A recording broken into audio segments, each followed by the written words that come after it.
to Veterans Voice, where we give you a few stories, impart our knowledge on you, and pass on our experiences. I finally managed to get the army out of the way and make way for a Marine, and welcome Zoe Darnbrough, and welcome to the Bootnecks best friend. Good evening. Yeah. Well, thank you for having me. You're more than welcome. Class in the marine world, helpful too, maybe, but yes. Not quite anywhere near capable. Oh no, you talk yourself down there. Feel free, anybody, to fire some comments in. We'll react to them if we can, and I'll pull a few up. We had a bit of a conversation about the tube the other day. Oh. You were in Bootnecks to business. Yes, London. Yeah. I love going to London. I like going so that I can leave and realise how much I love Devon. But yeah, the tube. It's just a whole different world.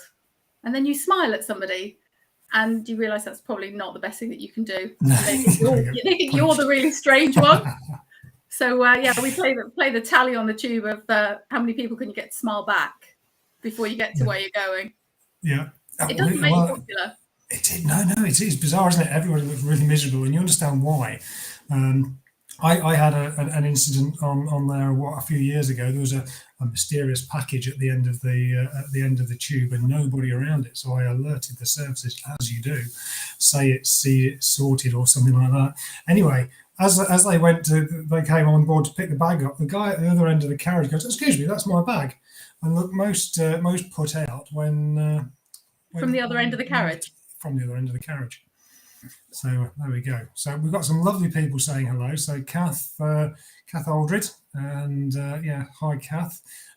Tell us how the trip to Patagonia is going to go. She's planning a trip to Patagonia with an ex-army type. Dan's joined us, and we've got Mark Lindell as well saying hello. So hello everybody so far. Feel free to pop some comments in, and then we'll answer them as we come around to it. But so quick question: Garibaldi or Biscuits Brown? Neither, unless they're gluten-free, because I'm that person. Oh yeah.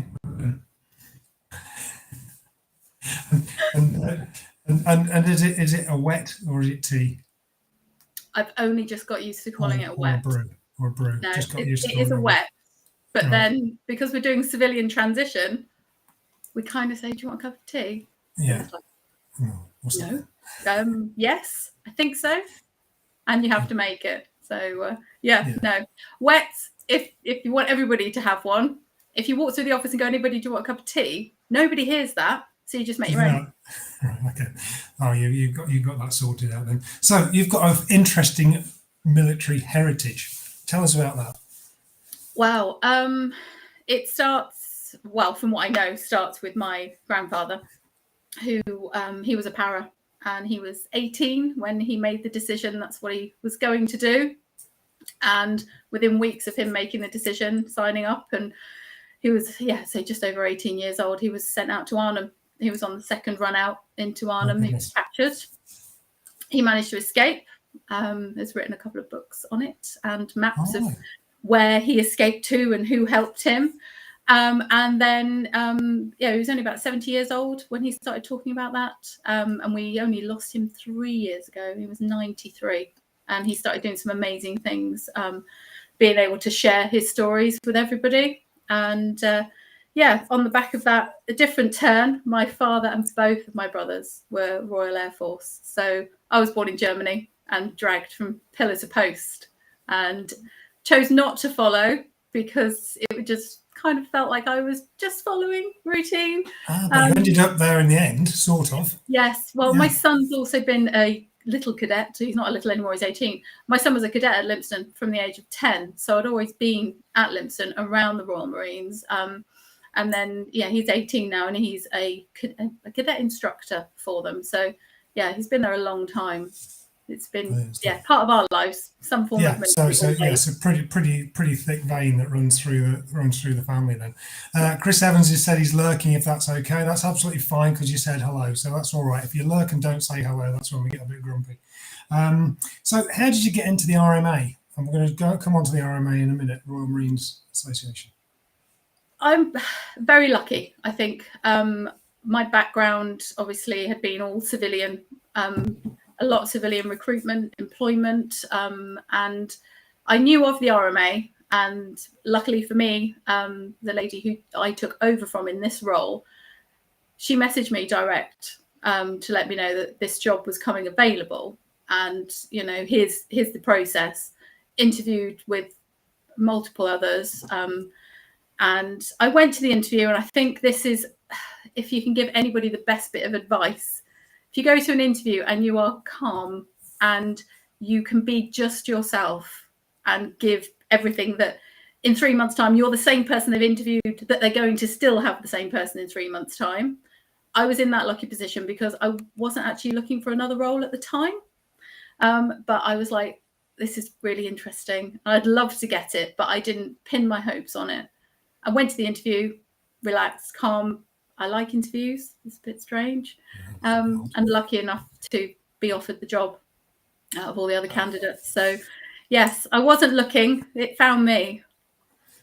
Oh, well, yeah, and it's a very good job. It is well. We've got close air support. The RAF is in town. That's good. Well, welcome, Hilton. So that's two of us anyway. So it's. Tell us a little bit about what you do in the RMA, because it really is an important role and gets you quite a varied range of experiences. It's every day is different.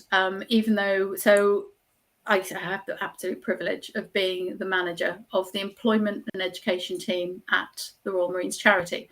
So our goal, our mission, to do everything that we can to aid transition.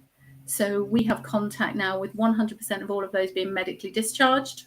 Their choice, obviously, to engage with us or not, but we have the facility to be able to reach out. Alongside of that, we look after our veterans as well as their spouses. Such a key part of transition and understanding where a spouse comes into that and how life changes. Also, all the way down to care of children, even doing CV reviews for, freshly out of college and, this is what I want to do. And we also look after recruits now. We never used to until July last year. We took the view that if we were going to stand next to our 100% goal, then we needed to bring everybody in. So all of the recruits that leave now, we're part of the leaving routine. So we see them every Tuesday morning at 11:30. They're also vulnerable leavers as well, because they're 16 to 25-year-olds. We don't know if any are care leavers. We don't know what they need or nothing. So yeah, we now cover, pretty much can say we cover the whole core family. Yeah, and it's not just the transition, is it? It's beyond. It's quite a big commitment you've got. It's full life support. Also, being a member of the RMA, we are there for life. So it's not KPI driven. It's not contract driven. It is, we are there. So no matter how many jobs you go through, what happens, whether you reach in for transition support, health and wellbeing support, everything is there for the core. Extremely lucky. We are one of the few, if not only, single service support mechanisms that are in place that cover 7 different pillars of delivery. Right. This is brilliant. Sort of. Tell us how many members you've got at the moment. You told me last night, and I thought that was quite staggering. On the membership side of the RMA alone, so this isn't my department, this is the membership as a whole, there's over 20,000 members of the RMA now. Within that, if we just talk about transitioning, so far this year to date, we have supported in one way or another 408 beneficiaries, and 137 of those have been serving transitioning. So the rest then falls into your veterans, spouses, and the recruits. Yeah, and it's really important that we mention that, and you have done several times, that spouses play a really important part in what you do, and what you have is open to spouses and children as well. Yes, right. Yes, open to everybody. Yeah. If we're going to put core family on the tin, that is where that comes in. Excellent. There are other charities out there that we work with. We have memorandums of understanding with. So if we look at the duty of care that's needed and we go, actually, let's involve this charity, let's talk to some others as well. We do that. And we work very closely with multiple other charity partners to make sure that everybody's getting the best service that they can get. And how do they come into you? This is in multiple ways. Word of mouth is one of the best, especially in everything that we do. Being based at Livingston is really helpful. We also have the opportunity to be based at, well, everywhere else, really. We go into Stonehouse, we go to Hasler, and work within recovery units as well at Bickley. We also have really good contact with the Institute of Naval Medicine. So anybody that's facing being embossed as well will be notified to make sure that we know. And because that's such a tricky time, we don't expect anybody to then reach out for us. We're the last people they're probably going to think of and understand what it is that we can do all the time. So we reach out and we go and get them and just let them know that we're here. This is what we can do. If you need us, then shout. But that goes also then, I had a lovely meeting with a lady from Recruit for Spouses, and understanding where the care comes in during transition after they've got with us, and making sure, again, with those kind of organisations, that there's just a broad spectrum of support for everybody. Mm-hmm. And you've got quite an exciting centre that's just opened up, the Gordon Messenger Centre. The most beautiful building, yeah. Colourful, bright, light. Have requested to work there forever. It's not allowed. So it's for the core family, and it is a multi-purpose building. And within that, you can then be looking for, there goes, you know, when you get the flash across the bottom. I watch this and read this all the time and get very excited when it happens. So no, the Gordon Messenger Centre, it is there. We have service personnel booking out you for meetings. You have families that come in. We run families days as well. There's also a wonderful soft play area. Again, no adults allowed. And that's why you want to work there all the time, is it? Get Zoe out the soft play. It swings out the back. What more do you need to make your day a little bit brighter? But in there, you've got mother and toddler time, you know, father and toddler time as well that come up, private meeting rooms, other charities, you know, if they have meetings that they want to host or display what they do, you know, it's not just it's closed down for the Royal Marines charity. It's for everybody. And again, the reason why other charities are involved is to make sure we don't miss anything. You know, I don't want to say, you know, we are good at what we do, but collaboration with other charities and employers is key. That's the only way we can be as good as we are. Yes, because otherwise people do drop through the gaps. Yeah, absolutely. Now, Susan's asked, choose whether to answer this or not.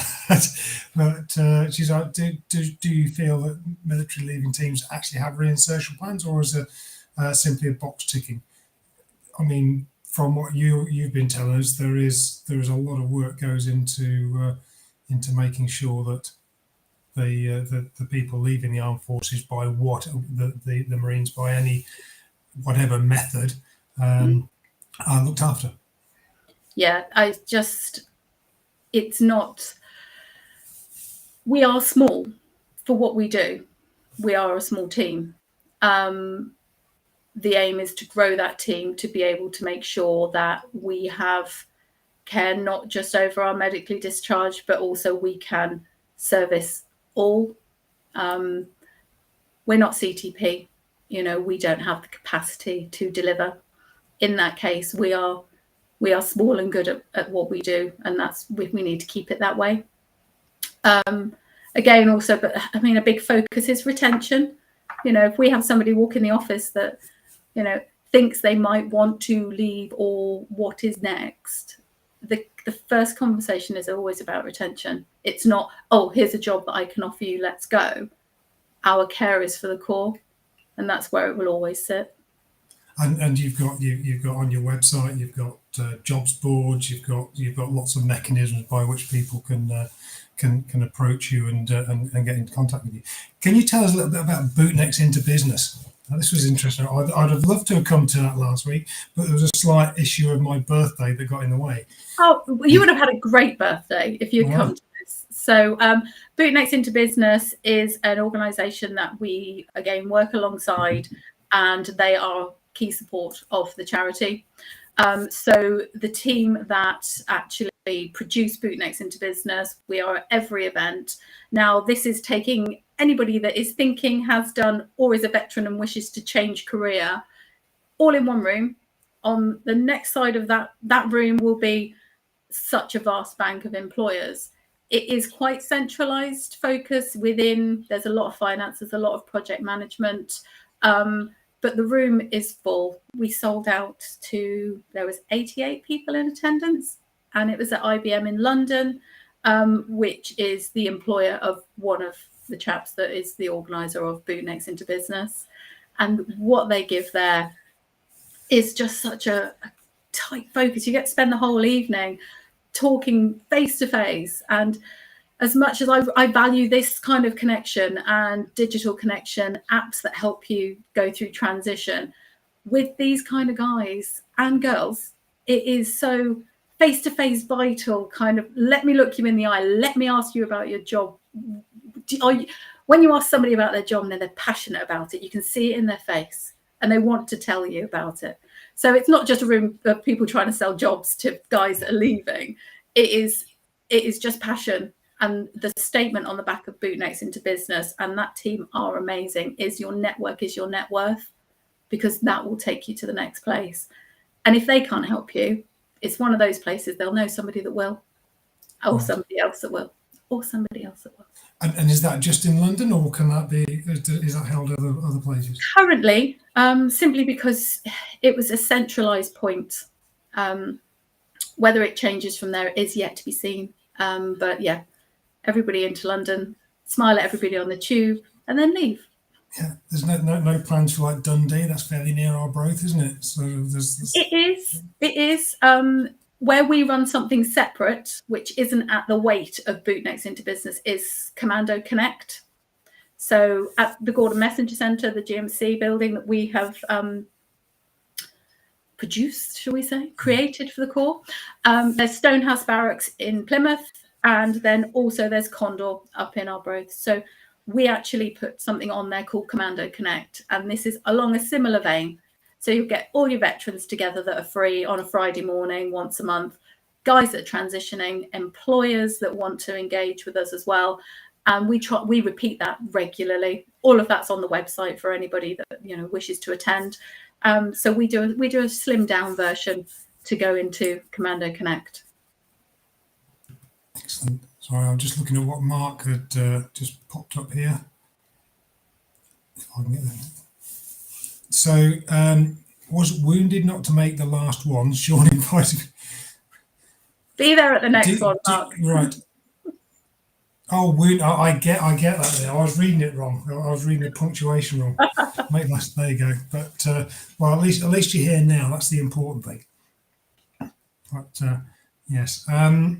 So, as the Gordon Messenger Centre you've got is a space not just for Marines, but businesses can also come and use the facilities there. I understand. Yes. I mean, how would they go about doing that? Just connect somewhere down there. Yeah, connecting with me. Let's have a conversation. And then the next Commando Connect that we have, it's new, so it is a bit field of dreams. And if we build it, they will come. It's that commitment, and we really need people to start attending and not think, oh, there's not very many people here. No, that's because we have to start somewhere. So be part of that journey with us and be here, so then we can tell people that you're here and they'll start coming in as well. So yeah, Commando Connect is the place for employers if they wish to engage. Yes, and the Gordon Messenger Centre, I'm sure there's Garibaldi's are plenty there. So what's coming up? Amazing. What's coming up for RMA and for Zoe? Well, going in towards Christmas, I'm going to say Christmas. I've said that word. I'm ever so sorry. No. It is a busy time of year. It's great. No, I mean, heading into the last part of the year, we now go into connecting with employers and being very focused on who we're connecting with. We do have an amazing amount of people contact us, but we have to manage expectation. As much as they would like to employ a former Royal Marine and have an expectation that they're going to come into their business and everything's going to be amazing and they're going to be the best employee that they've ever had, the educational piece is actually towards the employer as well. Please understand who you are employing, and make the effort to understand what transferable skills are. The expectation is on the service leaver to transfer their skills into civilian speak. There's nothing saying an employer can't learn how to read between the lines of what a service leaver has and go, actually, they haven't quite transferred that properly, but I want to speak to them because I think it means this. Mm-hmm. We need to change the balance a little bit. And that goes for every employer that's signed the Armed Forces Covenant as well. If you're going to put yourself out there, stand by veteran strategy, deliver on all of those things, then start to learn about the person that you wish to employ, because they are amazing, but they are just a human with a lot going on sometimes. Yes, yeah, and it is a culture shock when you come out of, and it's not just coming out of the armed forces. You come out from a particular culture into another. So you come out from the police, the prison service, or something like that. Prison itself, you emerge from one culture into another, and there's a certain amount of recalibration required, and a little bit of understanding from those on the other end.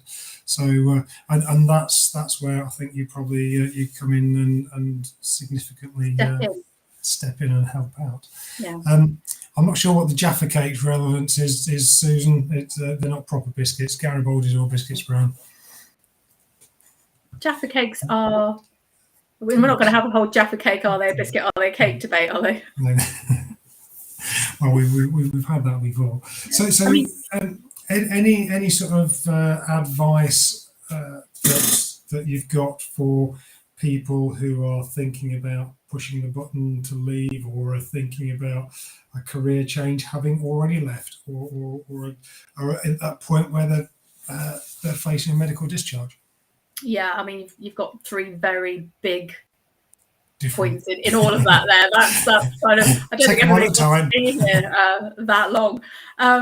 Yeah, one at a time. So anybody that's making the decision that they're gonna hit the button, have wider conversations than just your close group. Also, it's really hard, especially when there are external factors, and being able to have a really good, strong, holistic conversation with yourself and your family, and just make sure it is right for you. We do look after an awful lot of veterans who originally hit the button because things just didn't quite go. So come into the charity, contact me by email, LinkedIn, anyway, and have a conversation just with a slightly separate entity that works in that world, that sits in that world, that's experienced the other side of watching guys leave, and then 3 months down the line making a kind of a bit of a question mark if it's a good idea. So conversations with your spouse, conversations with your partner, not always the next or last person that you knew that hit the button. They might be having a great time. It could have been right for them. It doesn't mean it's right for you. Okay, we might all dress the same, look the same, do similar things. We're not sheep. Okay, you are on your own when it comes to a certain point. So contact us, have a conversation. That's the easiest thing to do. Med discharge, again, totally different scenario in managing expectation, and again, what the level of that is and what the impact is, because then that's, again, impact. It sounds repetitive now. Impact family, impact spouses, impact close family, impact friends, and then you've still got to then think about yourself, and you're having lots of questions as well. In regards to, what can I say? Use the people around you, but use the charity, use other charities. It doesn't have to be us. You need a real open conversation of why you're doing it, and where you get people sometimes that are very, very close to you. They're not always willing to ask you the tough questions, the ones that you don't really want to hear, but they're in your head. You should answer them, but you don't want to. But Zoe will ask them. I'll ask you that question. At least in a friendly sort of way, in a lovely way. Wants the best for you. Yeah, we're not very good at that, and I deal with a lot of chaps, and you ask that question, and you do get the kind of the moment of silence and truth, and it's like, damn it, she saw me. Now, Trish asks, what's the most difficult part of your job? Oh, do you know, this isn't probably the most. It's a very emotional job, and with that, I see it within the team, and then we make sure we just take some time out, especially if we are supporting in a way that the level of support that we're about to give is about to make a big change to somebody. And trust me, that level of support, it can go from this to so big. But the smallest bit of care and support, and then when you get the contact back, and as I say, this isn't a difficult part. I think it's a very nice part. It's a very emotional part of the family that you have helped, or the Royal Marine that you have supported, the impact that it's had on them. The kindness that you get back and the gratitude, and some tears happen from time to time. I can imagine it being like a bit of an emotional roller coaster. Yeah. Sometimes. So, sometimes we just like, right, let's just go for a walk. The great thing about being at Lympstone is we've got the estuary, we've got the bottom fields, we've got a great view, and it's like, it's care of our team as well as other people as well to step out. But yeah, Trish, I think watching people struggle sometimes and not being able to do something quick enough. Everything has a bit of red tape. Everything has a bit of paperwork, I'm afraid. Admin is key. So yeah, it's the emotional side of it. And you do live in a lovely part of the world down in Devon. Now we nearly, people don't know, we nearly lost you your signal, and you had to jump out and jump back in. But I didn't get the answer to the question. You live in Devon. Is it jam on cream or cream on jam? Anybody that's watching this that knows me will be mortified, because I've got so many friends in Cornwall. They love it because I go jam then cream. But Devon's supposed to be cream and jam. I know, but you sit in a local tea shop and you put it on the wrong way round, and I swear they add money to your bill. Yeah, they just look at you like this. Yeah.